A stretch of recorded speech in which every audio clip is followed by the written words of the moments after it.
करेंगे कि यूपीएससी के लिए कोचिंग करना चाहिए कि नहीं करना चाहिए, क्योंकि दोस्तों बहुत से स्टूडेंट का ये रहता है रिक्वायरीज, बहुत से एस्पायरेंट का ये शिकायत रहता है कि हमें यूपीएससी के लिए कोचिंग करना चाहिए कि नहीं करना चाहिए। क्योंकि दोस्तों बहुत से स्टूडेंट ऐसे हैं जो आर्थिक रूप से कमज़ोर होते हैं और बहुत से स्टूडेंट ऐसे होते हैं जो आर्थिक रूप से सक्षम होते हैं। तो दोस्तों आज का हमारा टॉपिक ये रहेगा कि यूपीएससी के लिए, यूनियन पब्लिक सर्विस कमीशन के लिए, या जो भी आप एग्ज़ाम देते हैं, चाहे वो पीएससी का हो या एसएससी का हो, स्टेट पीएससी का हो, आप जो भी एग्ज़ाम देते हैं इसके लिए आपको कोचिंग करना चाहिए कि नहीं करना चाहिए। दोस्तों मैं यूपीएससी की बात करूँगा क्योंकि मेरा जो एक्सपीरियंस है ये यूपीएससी को लेकर है, इसलिए मैं यूपीएससी के बारे में बात करूँगा कि यूपीएससी के लिए कोचिंग आपको करना चाहिए कि नहीं करना चाहिए।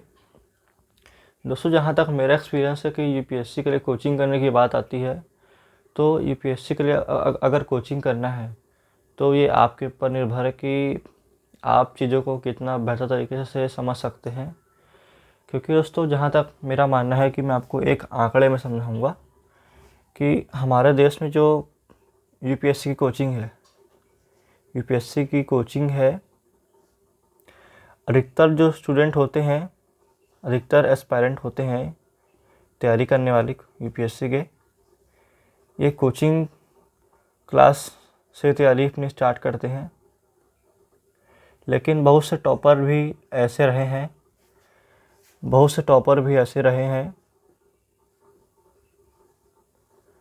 जिन्होंने बिना किसी कोचिंग क्लास के आईएएस एग्ज़ाम को क्वालिफाई किया है। दोस्तों कोचिंग करना ना करना आपके ऊपर निर्भर है कि आप चीज़ों को कितना बेहतर तरीके से समझ सकते हैं।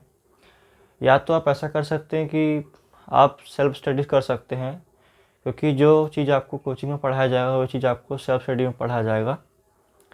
आप कोचिंग करेंगे तो कोचिंग में भी आपको एनसीईआरटी पढ़ाया जाएगा, आप सेल्फ स्टडी करेंगे तो सेल्फ स्टडी में भी आपको एनसीईआरटी पढ़ना होगा। अगर आप कोचिंग करते हैं तो कोचिंग में दोस्तों आपको जो स्टैंडर्ड बुक होता है, स्टैंडर्ड बुक का ही आपको एक समरी बनाकर नोट्स प्रोवाइड किया जाएगा। और अगर आप सेल्फ स्टडी भी करते हैं तो आपको स्टैंडर्ड बुक करना पड़ेगा।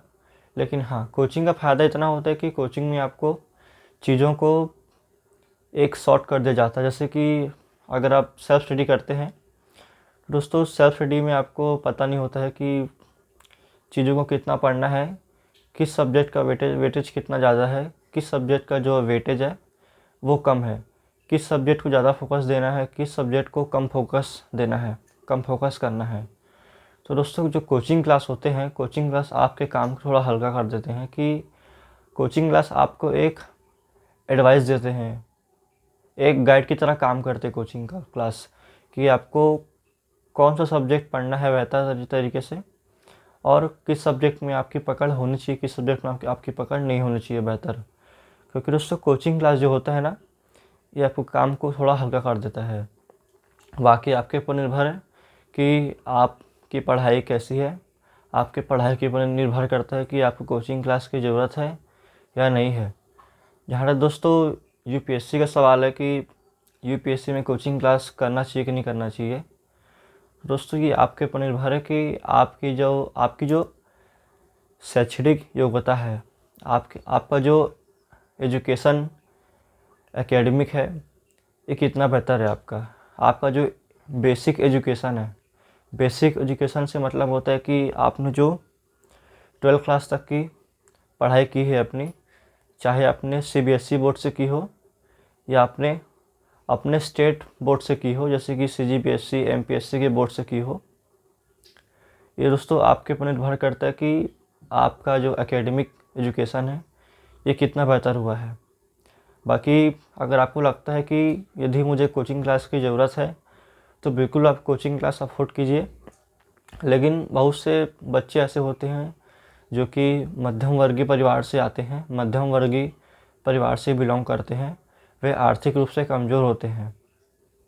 दोस्तों सवाल आता है कि आपको कोचिंग करना चाहिए कि नहीं करना चाहिए, क्योंकि बहुत से अभ्यर्थी होते हैं, एस्पायरेंट होते हैं जो कि कोचिंग क्लास के फ़ीस को अफोर्ड नहीं कर पाते हैं। बहुत से ऐसे होते हैं जो कोचिंग क्लास की जो फ़ीस होती है उनके लिए कोचिंग करना लगभग नामुमकिन रहता है, क्योंकि उनके पास एक आर्थिक समस्या होती है। तो दोस्तों मेरा बस यही मानना है कि अगर आपके पास आपकी अगर आर्थिक स्थिति बेहतर है, अगर आप कोचिंग क्लास करने के लिए सक्षम हैं, अगर आप कोचिंग क्लास के लिए पैसा निवेश करने में सक्षम हैं आप, तो बिल्कुल आप कोचिंग क्लास कीजिए, क्योंकि कोचिंग क्लास से आपका जो काम है यूपीएससी में, जो आपका जर्नी है, ये आपका बेहतर तो होगा ही होगा, इसमें कोई शक नहीं है।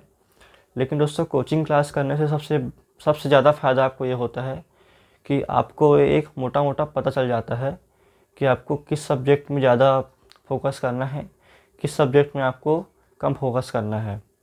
इसके साथ साथ मेरा बस ये मानना है, मेरा कि ये दोस्तों मेरा पर्सनली व्यू है कि अगर आप कोचिंग क्लास नहीं करते हैं तो भी इसमें कोई राय वाली बात नहीं कि आप सफल नहीं होंगे। ये ज़रूरी नहीं कि कोचिंग जो करता है वही यूपीएससी टॉपर निकलता है, वही यूपीएससी में सिलेक्शन लेता है, या ये भी ज़रूरी नहीं है कि जो यूपीएससी में कोचिंग नहीं करता है वो नहीं टॉपर बन सकता, वो सिलेक्शन नहीं ले सकता। दोस्तों आप हमारे इंडिया में बहुत सारे एग्ज़ाम्पल पढ़े हैं जो कि बिना किसी कोचिंग क्लास के उन्होंने एग्ज़ाम को टॉप किया है, उन्होंने एग्ज़ाम को क्वालिफाई किया है। बहुत से मध्यम वर्गीय परिवार के बच्चों ने, बहुत से आर्थिक रूप से कमज़ोर वर्गों के लोगों ने यूपीएससी एग्ज़ाम को क्वालिफाई किया है विदाउट कोचिंग के सपोर्ट के। दोस्तों मेरा बस यही मैं कहना चाहूँगा कि अगर आप कोचिंग क्लास का सब्सक्रिप्शन लेने में सक्षम हैं, अगर आप कोचिंग क्लास के पैसे को अफोर्ड कर सकते हैं, आप कोचिंग क्लास के पैसे को एक निवेश कर सकते हैं, यानी कि आप कोचिंग करने में सक्षम हैं, तो बिल्कुल आप कोचिंग कीजिए, इसमें कोई दोहराई वाली बात नहीं है। लेकिन अगर आप कोचिंग क्लास के लिए आप आर्थिक रूप से कमज़ोर हैं, आप कोचिंग क्लास के लिए पैसा व्यय नहीं कर सकते, वो आपका एक निजी मामला भी हो सकता है। अगर आप कोचिंग क्लास नहीं कर सकते तो बिल्कुल आप सेल्फ स्टडीज़ कीजिए। अब दोस्तों बहुत से स्टूडेंट का ये सवाल रहता है कि यूपीएससी की जर्नी हम कहाँ से स्टार्ट करें। तो दोस्तों सबसे पहले आप सिलेबस उठाइए कि यूपीएससी का सिलेबस क्या है। जैसे कि आपका जीएस पेपर 1 में आपका प्राचीन काल से लेकर आधुनिक काल तक कला के रूप।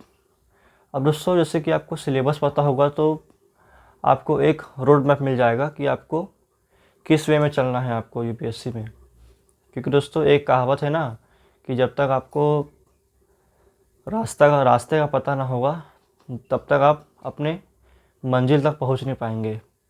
जब तक आपको एक सही वे नहीं मिलेगा अपने मंजिल का, आपको अपने मंजिल जाने के लिए, देखिए दोस्तों, क्योंकि क्या होता है, अगर कोई प्लेस होता है, उस प्लेस में जाने के लिए 4 रास्ते होते हैं, लेकिन डिसाइड आपको करना है कि आपको किस रास्ते में जाना है। दोस्तों मोटी मोटी बात मैं करूँ सिंपल लैंग्वेज में कि आपको यूपीएससी की जर्नी जो है इस सिलेबस से आपको स्टार्ट करना है। आपको यूपीएससी का सिलेबस देखना है, इसमें आपका प्रीलिम्स का सिलेबस, साथ ही साथ आपको मेंस में आपको जीएस पेपर 1, 2, 3, 4 और जो आपका ऑप्शनल सब्जेक्ट है, आपका जो भी होगा optional subject, political history, geography, जो भी आपका ऑप्शनल सब्जेक्ट है उसको आप सिलेबस को देखें। दोस्तों सिलेबस देखने का फ़ायदा ये होता है कि आपको एक पता चल जाता है, आपको एक सिस्टमेटिक वे मिल जाता है, आपको एक सिस्टमेटिक वे मिल जाता है, आपको एक रोड मैप मिल जाता है बेस सिलेबस देखने के बाद। क्योंकि दोस्तों सिलेबस ही आपको बताता है कि आपको किस सब्जेक्ट को कितना पढ़ना है, किस सब्जेक्ट पर कितना ध्यान देना है और किस सब्जेक्ट को कितना बेहतर तरीके से आपको पढ़ना है। अब दोस्तों यहाँ पर बात हो गया सिलेबस का कि आपने पूरा सिलेबस देखा बेहतर तरीके से। आप पूरा सिलेबस को रट डालिए, आपके मुंह से सिलेबस निकलना चाहिए अगर कोई बंदा पूछता है। दोस्तों सिलेबस को आप बेहतर तरीके से पढ़िए, यूपीएससी के सिलेबस को आप बेहतर तरीके से पढ़िए। और दोस्तों सिलेबस के बाद हम आते हैं पीवाईक्यू यानी कि प्रीवियस ईयर क्वेश्चन पेपर।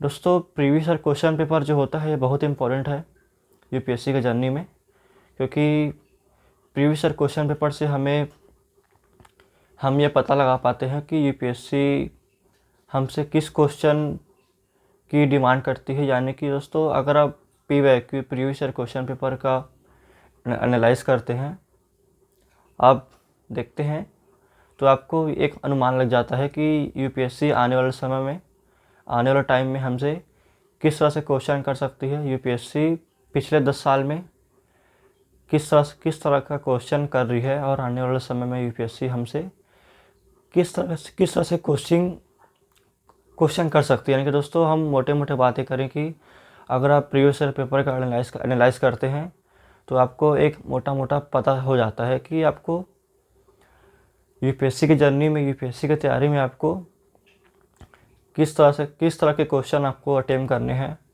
और आपको एक पता हो जाता है कि यूपीएससी हमसे आने वाले समय में किस तरह से क्वेश्चन कर सकती है। यानी कि आपको यूपीएससी की डिमांड चल जाती है पता प्रीवियस ईयर पेपर देखने के बाद कि आखिर भाई यूपीएससी का डिमांड क्या है। अब दोस्तों यहाँ पर बात हो गया सिलेबस का, प्रीवियस ईयर पेपर का। अब दोस्तों हम बात करते हैं आपका एनसीईआरटी का। हाँ दोस्तों, आपने सिलेबस देखा, प्रीवियस ईयर पेपर देखा, इसके बाद आप आइए एनसीईआरटी में। अब दोस्तों एनसीईआरटी को आप बिल्कुल पढ़िए। एनसीईआरटी को आप क्लास 6 से लेकर क्लास 12 तक की जो एनसीईआरटी होती है, मोस्टली पॉलिटिकल, हिस्ट्री, ज्योग्राफी की जो एनसीईआरटी होती है, इसको आप बिल्कुल पढ़िए। क्योंकि दोस्तों पॉलिटिकल, हिस्ट्री, ज्योग्राफी जो होता है ये ह्यूमैनिटी सब्जेक्ट का एक बेसिक रहता है। दोस्तों आपको पॉलिटिकल, हिस्ट्री, ज्योग्राफी पढ़ना है, क्योंकि पॉलिटिकल, हिस्ट्री, ज्योग्राफी का जो वेटेज है यूपीएससी के सिलेबस में, चाहे आप जीएस पेपर 1 में देखेंगे तो आपका दोस्तों जीएस पेपर 1 में आपका हिस्ट्री में भी आपका ancient history, medieval history, modern history, साथ ही साथ आपका भारतीय समाज आएगा, आपका इंडियन सोशल, भारतीय समाज। इसके बाद आपका ज्योग्राफी, फिर वर्ल्ड हिस्ट्री। ये आपका पेपर 1 में आपका सिलेबस है। पेपर 2 में दोस्तों आपका आता है भारतीय राज्य व्यवस्था, इंडियन पॉलिटी, फिर आपका Indian governance, international relationship. Third paper में आपका आता है जीएस पेपर 3 में आता है आपका economy, science and tech, general science और इंटरनल सिक्योरिटी। दोस्तों पेपर 4 है आपका एथिक्स वाला। दोस्तों एनसीईआरटी पढ़ने का मोटा मोटा फ़ायदा ये होता है कि आप अपने जीएस पेपर 1, 2, 3, 4 के जो टॉपिक है उनका आप बेसिक क्लियर करते हैं। तो दोस्तों आप एनसीईआरटी पढ़िए। एनसीईआरटी में भी आप क्लास 6 से लेकर 12 तक की जो एनसीईआरटी होती है, पॉलिटिकल, हिस्ट्री, ज्योग्राफी की, आप 6 से लेकर 12 तक की पूरी पढ़ डालिए। बाकी आप देखिए, अगर आपको लगता है कि हमारा बेसिक अच्छा है तो आप 8 क्लास से स्टार्ट कीजिए, या 8 क्लास से या 9 क्लास से आप स्टार्ट कीजिए एनसीईआरटी को।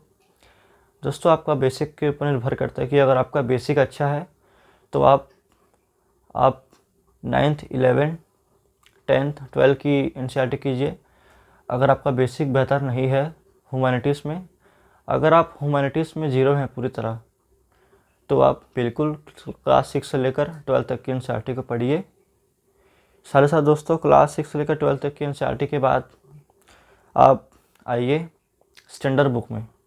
अब दोस्तों आपने एनसीईआरटी पढ़ लिया पूरा क्लास 6 से लेकर 12 तक की, इसके बाद आपने नोट्स भी बनाया। दोस्तों मैं एक बात बताना चाहूँगा आपको कि आपको एनसीईआरटी को कम से कम 203 बार रिवीजन मारना है। आपको एक बार पढ़ना है, इसके बाद आपको मोस्टली 2 बार रिवीजन मारना है उसको। फिर आपको थर्ड रीडिंग में आपको एनसीईआरटी का नोट्स बनाना है।